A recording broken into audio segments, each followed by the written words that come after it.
లోక్సభ సభ్యుడు దివంగత ముఖ్యమంత్రి శ్రీ రాజశేఖర రెడ్డి తనయుడు శ్రీ వైఎస్ జగన్మోహన్ రెడ్డి చేపట్టినటువంటి ఓదార్పు యాత్ర Eluru fire service station centre నుంచి ప్రత్యక్ష ప్రసారం ద్వారా దృశ్యాలు చూశాము. ఆయన రాజశేఖర రెడ్డి కాంస్య విగ్రహాన్ని ఆవిష్కరించిన తర్వాత మాట్లాడుతూ తాను రాజకీయాలు మాట్లాడడానికి రాలేదని, కేవలం తన తండ్రి చనిపోయిన తర్వాత ప్రాణాలు వదిలినటువంటి కుటుంబాన్ని పరామర్శించడానికి మాత్రమే వచ్చానని, రాజకీయాలు మాట్లాడడానికి పశ్చిమ గోదావరి జిల్లాకి మళ్లీ తిరిగి వస్తారని, అంతేకాకుండా తన శ్వాస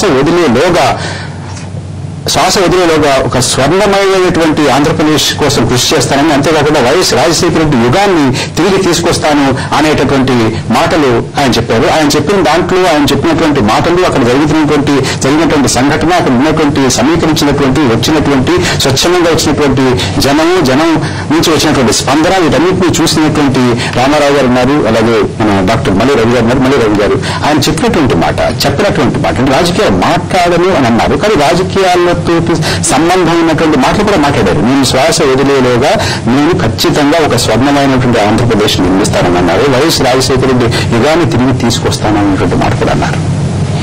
అంటే ఇవాళ ఇక్కడ ఏలూరు ప్రోగ్రామ్ లో రాజశేఖర రెడ్డి గారి కాంస్య విగ్రహాన్ని ఆవిష్కరించిన తర్వాత మాట్లాడే సందర్భంలో రాజకీయాలు మాట్లాడాలంటే చాలా విషయాలు ఉన్నప్పటికీ కూడా వాటిని మాట్లాడకుండా ఒక విషయం మాత్రం తెలియజేశాడు. రాజశేఖర రెడ్డి గారు కలగన్నటువంటి ఆంధ్రప్రదేశ్ రాష్ట్రాన్ని సాధించడానికి నేను చివరిదాకా ప్రయత్నం చేస్తాను, చివర శ్వాస విధినంత వరకు అని చెప్పడం ద్వారా నేను మీతో ఉంటాను అనేటువంటి భరోసాని ప్రజలకు అందజేయగలిగాడని నేను అనుకుంటున్నాను. ఆయన ఉద్దేశం కూడా అదే. ఎందుకంటే ఇప్పుడు ఆయన ఓదార్పు కోసం వచ్చాడు.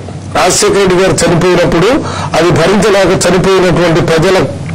చనిపోయిన కుటుంబాల్లో ఉన్న ప్రజల్ని పరామర్శించి వాళ్ళకి ధైర్యం చెప్పే దానికోసం వచ్చిన సందర్భంలో నేను రాజకీయాలు మాట్లాడినా అన్నాడు. కానీ వాళ్ళు అభిమానంతోని ప్రేమతోని రాజశేఖర రెడ్డి గారిని జగన్మోహన్ రెడ్డితో చూసుకోవాలని వచ్చిన ప్రజలకి ఒక సందేశం ఇవ్వాల్సిన అవసరం ఉంది కాబట్టి అది ఇచ్చాడు.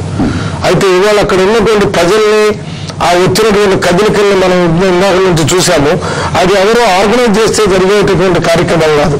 అది ప్రేమ, అభిమానం, రాజశేఖర రెడ్డి గారు చేసిన కార్యక్రమాల ఫలితంగా వచ్చినటువంటి ప్రతిస్పందనే తప్ప ఇది ఎవరో చెప్తే తీసుకొచ్చినటువంటి కార్యక్రమం కాదు. ఏదైనా ఇవాళ జగన్మోహన్ రెడ్డి గారు ఈ ఓదార్పు రావటం అనే దాన్ని ప్రజలు స్వాగతిస్తున్నారు, ప్రజలు మంచి దృష్టితో చూస్తున్నారు అని చెప్పేటటువంటి కార్యక్రమం. వారు రాజకీయాల గురించి మాట్లాడకపోయినా అక్కడ కాంగ్రెస్ పార్టీకి, ఈ ప్రభుత్వానికి ఒక మంచి ఈ యాత్రలాగా అనిపించిందని మా ఉద్దేశం. రామారావు గారు, రాజకీయాలకి అతీతం అని ఎన్నిసార్లు చెప్పినప్పటికీ రాజకీయ నాయకుల, ముఖ్యంగా జగన్మోహన్ రెడ్డి గారి లాంటి వాళ్ళ ప్రతి కదలికలోనూ రాజకీయం ఉంటుంది అనేది ఏదో ఒక సంకేతం ఉంటుంది. ఇందాక మనం విన్న నేపథ్య గీతంలో అందులో అడుగుతో గమ్యం చెప్పాను అనేది ఆ మాటే జగన్ కూడా చెప్పాడు. అందులో ఆయన ప్రసంగంలో ప్రస్ఫుటంగా ఆ మాటలు చెప్పకపోవచ్చు. అసలు రాజకీయ ప్రసంగాల్లో రాజకీయాలు ప్రస్తావించకుండా రాజకీయాలు చెప్పొచ్చును అని జగన్మోహన్ రెడ్డి గారు రుజువు చేశారు. అందుకని జనం తరలి వచ్చారా, స్వచ్ఛందంగా వచ్చారా, ఆ చర్చలకు మనం వెళ్ళక్కర్లా. జనం అభిమానం ఉంటే నిరాకరించడానికి మనం ఎవరము? అది కాదు. అయితే మీరు గమనించి ఉంటారు, ఆయన మాట్లాడుతున్నప్పుడు చాలా ప్రత్యేక స్పందన వచ్చింది. చేతులు ఇవ్వడం, స్పందన లేకపోతే అంత జనం రారు కదా. అంటే అసలు మొత్తం తరలించిన జనమే అనుకోండి, ఇంత ఈ లైవ్ స్పందన ఉండదు. నిజానికి రాజశేఖర రెడ్డి గారి మీద అభిమానం ఉన్న మాట నిజము, రాజశేఖర రెడ్డి గారికి ప్రతినిధిగా జగన్ ని చూస్తున్న మాట నిజము, ఈ రాష్ట్రంలో ప్రత్యామ్నాయ నాయకుడిగా జగన్ ఎదగాలి అన్న భావన కొంతమందిలోనైనా ఉన్నమాట నిజము. దీన్ని కన్సాలిడేట్ చేసుకోవడం వల్ల మీరు ఆ మాట అన్నారు కాబట్టి రవి గారు మీరు కూడా దీన్ని స్పందించాలి. ఇది కాంగ్రెస్ రాష్ట్ర అంతర్గత రాజకీయ సమీకరణాల మీద ఏం ప్రభావం చూపిస్తుంది? కాంగ్రెస్ పార్టీలో మీరందరూ కూడా వేసవి గారిని ఒక పెద్ద మనిషిగా చూస్తున్నారు. అంతేగాని ఒక మొబిలైజర్ గా, లేకపోతే ఒక ప్రజా ఆకర్షణ ఉంటుంది నాయకుడిగా చూడట్లేదు. ఒక పెద్ద మనిషి రాజశేఖర రెడ్డి గారితో ఉన్నారు. రాజశేఖర రెడ్డి గారు ప్రకటించినటువంటి, మొదలుపెట్టినటువంటి కార్యక్రమాలను ఆయన కొనసాగిస్తున్నారు అన్నంతవరకు చూస్తూ వస్తున్నట్టుగా నాకు కనపడుతుంది. అందరూ పెద్ద కాంగ్రెస్ నాయకులు అందరూ కూడా అదే రకంగా చూస్తున్నారు. అయితే ఇవాళ అంటే 6-7 మాసాల తర్వాత కూడా ఇంత జనస్పందన ఉంది అని అంటే ఇది ఒక రకంగా బల నిరూపణ జరిగింది. వైఎస్ జగన్మోహన్ రెడ్డికి జనాకర్షణ ఉంది, జనం పిలిస్తే చిటికేస్తే వస్తారనేటువంటిది ఇవాళ కనపడుతుంది. దీని ప్రభావం ఎలా ఉంటుంది? దీని ప్రభావం ఖచ్చితంగా ఉంటుంది. అంటే మీరు చెప్పినట్టు రోసయ్య గారు తాను ఇంకొక 4 ఏళ్ల పైచులకో 4 ఏళ్ల కాలమో అధికారంలో ఉంటాను అని ఆయనే అనుకోవట్లా. ఉండకూడదని కాదు మన ఉద్దేశం, కానీ అనుకోవడం లేదు. రోసయ్య కాకపోతే ప్రత్యామ్నాయ నాయకుడు ఎవరు అన్నది ప్రశ్న.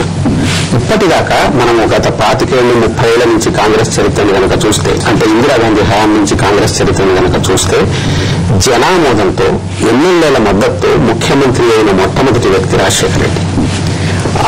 అంతకుముందు చెన్నారెడ్డి గారు ఉన్నారు, చాలా మంది ముఖ్యమంత్రులు ఉన్నారు. కానీ వాళ్ళందరూ ఎమ్మెల్యేల మద్దతుతో, ఎమ్మెల్యేలు ఎన్నుకున్న నాయకులు కాదు. రాజశేఖర రెడ్డి అధిష్టానం ఆశీస్సులతో వచ్చిన వాళ్ళు, రోసయ్య గారితో సహా. ఇవాళ రాజశేఖర రెడ్డి గారు ఆ పద్ధతిని మార్చుకొని మొత్తం తన సొంత బలం మీద నెగ్గి వచ్చిన వ్యక్తి ఆయన. అలాంటి వ్యక్తి ప్రభావం ఖచ్చితంగా ఉంటుంది. ఆయన కొడుకు మీద కూడా అలాంటి ప్రభావం తప్పనిసరిగా ఉంటుంది. దాన్ని మనం కాదనలేం. మనం రెడ్డి గారు కాంగ్రెస్ పార్టీ అంతర్గత విషయాలు మీద దీని ప్రభావం ఏ రకంగా ఉంటుందని మనం మాట్లాడేటప్పుడు, ఇది అంతర్గతంగా కానీ బహిర్గతంగా కానీ మొత్తానికి కాంగ్రెస్ పార్టీ మీద ఒక మంచి పాజిటివ్ ఎఫెక్ట్ పడుతుందని నేను అనుకుంటున్నాను. ఎందుకంటే ఇది ఒక కాంబినేషన్. అడ్మినిస్ట్రేషన్ నడుపుతున్నటువంటి ముఖ్యమంత్రి గారు, ఒక ప్రజాకర్షణ కలిగినటువంటి యువ నాయకులు ఇద్దరు కాంగ్రెస్ పార్టీకి అనుకూలంగా ప్రజల్లో పోయినప్పుడు అది కాంగ్రెస్ పార్టీని బలోపేతం చేయడానికి అవకాశం ఉంటుంది. నెంబర్ 1. నెంబర్ 2 ఏమంటారు, వైరుధ్యాలంటే ఆ వైరుధ్యాలు ఎంత దూరం, వైరుధ్యాలు లేనటువంటి పార్టీ ఉండదు, వైరుధ్యాలు లేనటువంటి వ్యవస్థ ఉండదు. కానీ అది నెగిటివ్ గా పనిచేసేటటువంటి వైరుధ్యం కాదు అంటున్నాం. అది పాజిటివ్ స్థాయిలో కూర్చుంటుంది. రోసయ్య గారికి జగన్ కి మధ్య ఉన్నటువంటి మనస్పర్ధలు పోయాయి అన్నారు. నేను మనస్పర్ధలు అంటే ఇంతకు ముందు జగన్మోహన్ రెడ్డి గారు, రోసయ్య గారు రోజు రెగ్యులర్ గా కలుసుకోలేదు కాబట్టి నిన్న కూర్చొని మాట్లాడారు. కొంతమంది ఉన్నాయా, అవి ఉన్నాయి, ఇవి ఉన్నాయి అనేటటువంటి ఏమన్నా అపోహలు ఉంటే అవి పోయాలని చెప్పారు. ఆ దూరం తగ్గిపోయింది, అవి అయిపోయింది. ఎందుకంటే ఇక్కడ రోసయ్య గారు కూడా జగన్మోహన్ రెడ్డి ఛాలెంజ్ చేసిన అది ఇది పనిచేయటం లేదని రోసయ్య గారిని జగన్ గాని, జగన్ రోసయ్య గారు అన్నది లేదు.